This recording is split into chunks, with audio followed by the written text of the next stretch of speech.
Hey guys, thank you for tuning in for another episode of the Gamma Cosmic Show. We got a lot to talk about once again. This has been a very busy week for Marvel and DC.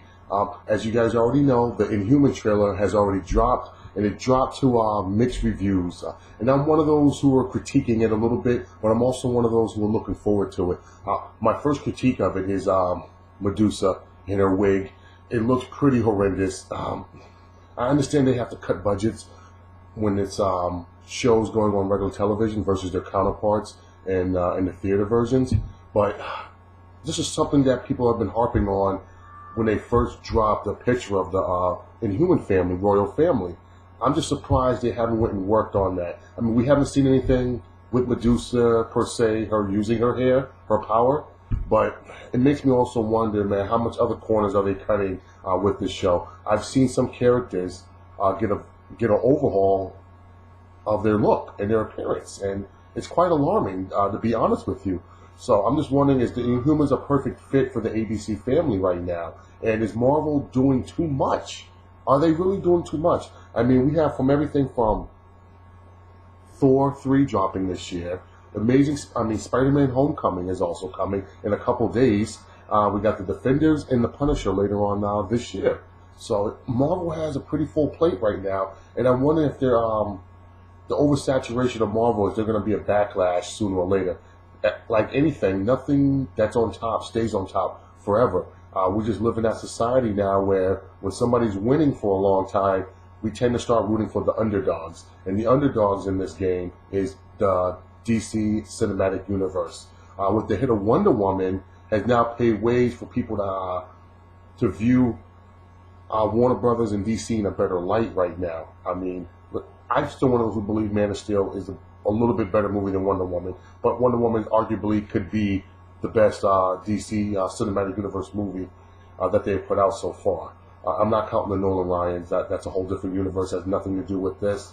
So, but yeah, well, since we're on the subject of DC, are they doing too little?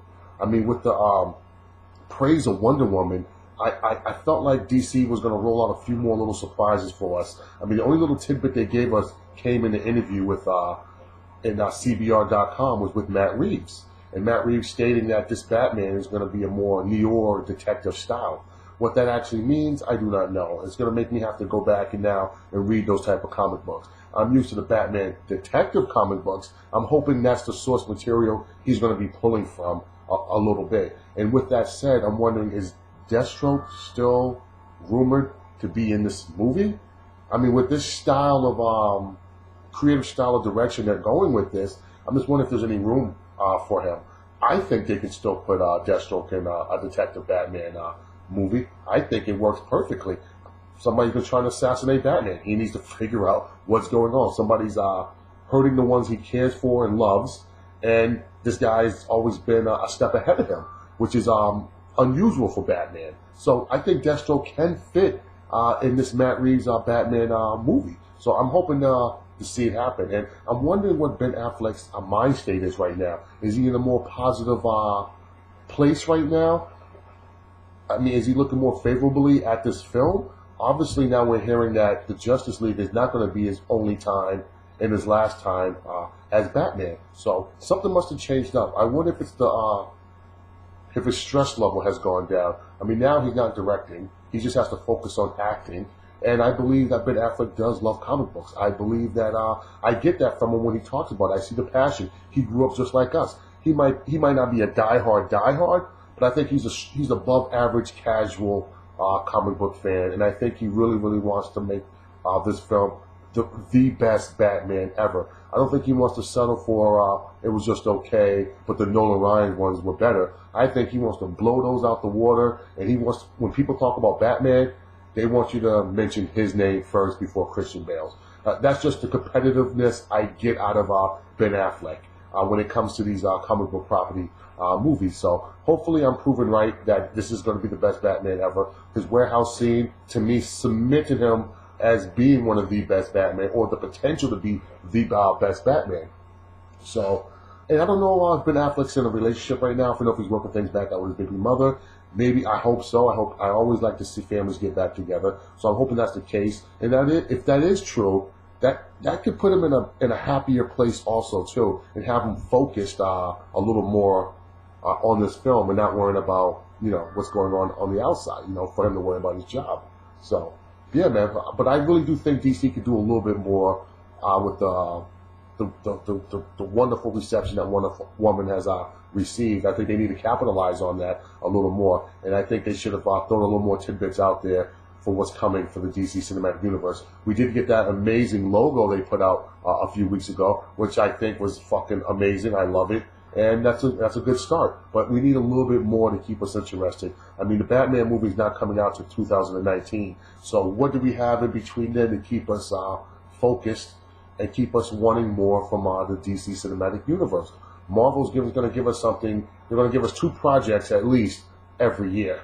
So, but like I said, man, there could be a backlash to Marvel winning so much that people are going to call them out on their bullshit. They're going to start seeing the little holes in their stories. They're going to be like, you guys say that you guys have this grounded in reality, but there's a lot of bullshit going on over here. So, but let me mention a little more about the Inhumans trailer, actually, before I forget and get sidetracked here.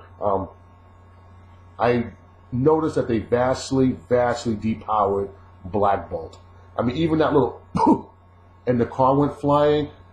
I still think that they downgraded him so bad. I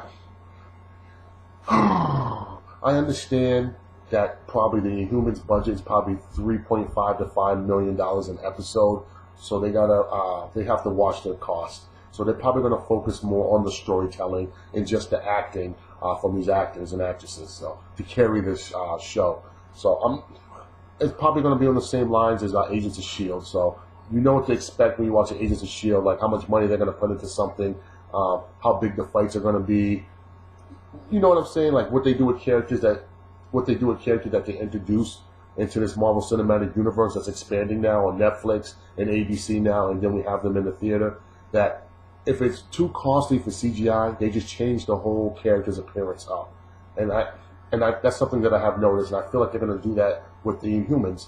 I just hope that they don't use a sizable chunk of their budget to put into Lockjaw. Like, I like Lockjaw, but it also, I feel like with that CGI with him, it's going to take away from other characters I feel should have CGI, and they just demand it. And Medusa is one of them. So I'm just wondering what they're going to do with her hair, man. I'm really concerned. I don't like seeing cheesiness when it comes to ABC, because they do have a lot of money. I wish I was rich, because I would throw tons of money at these episodes to make them just like the comic book.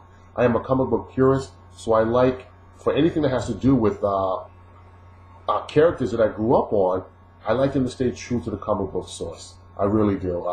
I feel that you're acknowledging your fan base has been there for you guys for over 30-something years. I mean, we have the disposable income. We're the ones who's buying 6 to 15 issues, of your titles a month. We're the ones who go see your movies, a couple times in the movie theater. Then we buy it again when it comes out on Blu-ray and 4K. So, just keep us in mind, Marvel and DC at the same time, man. Just don't forget about us. And Marvel, you got to understand, man, you guys are not doing everything perfect. You need to correct it before it gets out of hand and before you catch the backlash, So please, guys, man, just step up, do your shit, man. So, all right, man.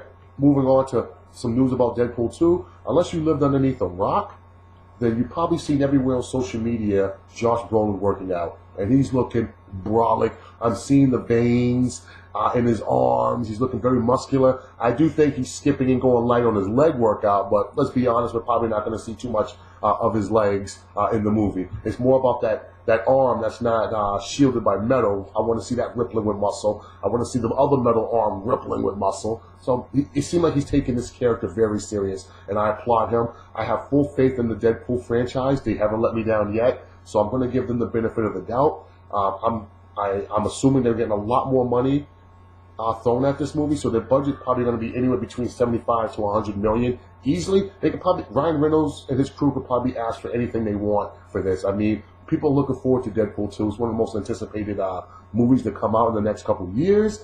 To me, I think the Batman is my most anticipated coming out in the next couple of years. More in short sight, I got to say the most anticipated I'm looking forward to is Thor 3. That's only because of the Hulk. I'm not happy with how cheesy Thor 3 looks. That's for another video, man. They're not doing Planet Sakaar any justice right now, and us Hulk fans should be fucking furious about that right now, raging, and we need them to fucking step up their fucking game, Marvel Studios. So, hey guys, thank you guys for tuning in, man, and yo, go down there in that description. There's a link to Google Plus that will bring you to another world full of comic books, comic book lore, pictures of your favorite artists drawing your favorite characters. There's even some fan-made artist stuff in there that we find that we flood Google Plus with, and Marvel comic sites and my Hulk Warbound site. Man, full comics you can read. If you want to learn something about a character that you don't know too much about, this is the place to check it out at. I mean, there's full volumes. My only thing is I don't know where for you to start. There's just so much. So check it out, guys. And thank you guys for being my heralds. And go out there, man, and spread the Gamma Cosmic. Peace.